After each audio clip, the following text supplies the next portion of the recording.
အားလုံးပဲမင်္ဂလာပါကျွန်တော်ဒီနေ့ unbox လုပ်မယ့်ဖနက်ကတော့ Michael Jordan ရဲ့ signature ဖနက်လည်းဖြစ်တယ်လို့ Off-White ရဲ့ပဲ့ကန်ရှင်ဖြစ်တဲ့ Virgil abloh မသိဆုံးခင်မှာနောက်ဆုံး collab အနေနဲ့ထွက်ခဲ့တဲ့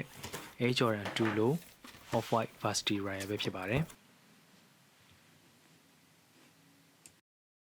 သူ့ရဲ့ဖနက်ဘူးကတော်လေးမိုက်တယ်ပေါ်ဘက်မှာ Air Jordan win logo အကြီးကိုထည့်ထားတယ်ဘေးဘက်နဲ့အောက်ခြေမှာတော့အတွင်းထဲကိုဖောက်မြင်ရတဲ့ transparent plastic ကိုထည့်ထားတယ်နောက်တစ်ခုကတော့ဒီ off-white ရဲ့အငွေသက်တွေဖြစ်တဲ့ဒီအဝိုင်းပေါက်ကလေးတွေကိုထည့်ထားတယ်ဒီဖနက်ကို sneaker တန်းကနေပြီးတော့ဝယ်ခဲ့တာဖြစ်ပါတယ် release date ကတော့2021 November 12 ရက်နေ့ဖြစ်ပါတယ်သူကဖနက်တင်ရန်ချင်းစီကိုအထဲထဲမှာ plastic bag နဲ့ထုတ်ပေးထားတာဒီ plastic bag မှာလည်းသူက off-white 2021ဆိုတဲ့စာသားလေးတွေlogo လေးကို print လုပ်ပေးထားတယ်တော်လေးမိုက်ပါတယ်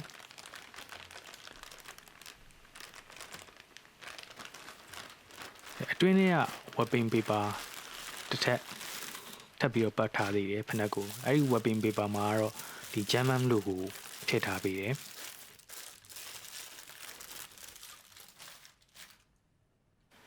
retail ဈေးကရန်26,950ဖြစ်ပြီးတော့ resale ဈေးကတော့ရန်4,000ဝန်းကျင်လောက်မှာရှိနေပါတယ်ဒီဖနက်က Virgil ရှိစဉ်မှာသူကိုယ်တိုင် announce လုပ်ခဲ့တဲ့ Nike နဲ့ Off-White တို့ရဲ့ collaboration ဖနက်တရံဖြစ်ပါတယ်ကာလာဝေးကို Varsity Ryan နဲ့ Varsity Rex ဆိုပြီးတော့နှစ်မျိုးထွက်ခဲ့တာဖြစ်ပါတယ်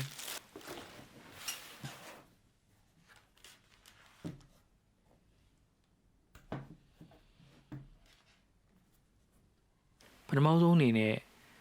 သတိထားမိတဲ့အချက်ကတော့ Michael Jordan ရဲ့လက်မှတ်ဖြစ်ပါတယ်သူ့ရဲ့လက်မှတ်ကိုဖနက်တင်ရန်ချင်းစီရဲ့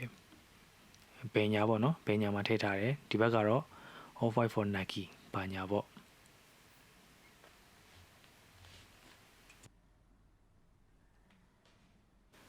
နောက်တစ်ခုကတော့ Off-White collaboration ဖနက်တွေမှာပါနေကြဖြစ်တဲ့အတိုင်း zip တိုင်ကိုထည့်ပေးထားပါတယ်အဝါရောင်အနေနဲ့ထည့်ပေးထားတာဖြစ်ပါတယ်ဟီးကော်လာပိုင်းကိုလည်း soft ဖြစ်အောင်လို့ material ကို foam ထည့်ထားပါတယ်ဖနက်ရဲ့ရှာမှာလည်း premium leather wing logo ကိုအပြောင် rubber နဲ့အနားသက်ကို foam နဲ့ပဲ detail လုပ်ပေးထားပါတယ် Air Jordan 2 ကို Peter Moore နဲ့ Bruce Cole ဆိုတဲ့ဒီဇိုင်နာနှစ်ယောက်က1986ခုနှစ်မှာစတင်မိတ်ဆက်ခဲ့ပြီးတော့1989ခုနှစ်မှာ release လုပ်ခဲ့ပါတယ်။အဲ့ဒီအချိန်က AJ2 တွေက made in Italy ဖြစ်ပြီးတော့ retail ဈေးက$105နဲ့ရောင်းချပေးခဲ့တာဖြစ်ပါတယ်။အခုဒီဖနက်ကတော့မူလ original AJ2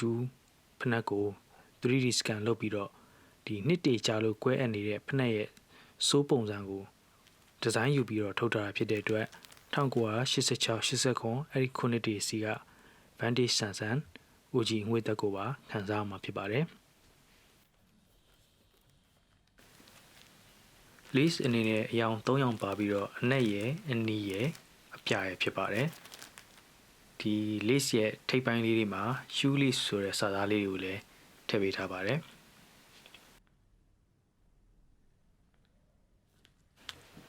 insole မှာ German logo ရယ် Off-White face logo ရယ် Nike brown logo ရယ်ကိုထည့်ပေးထားပါတယ်။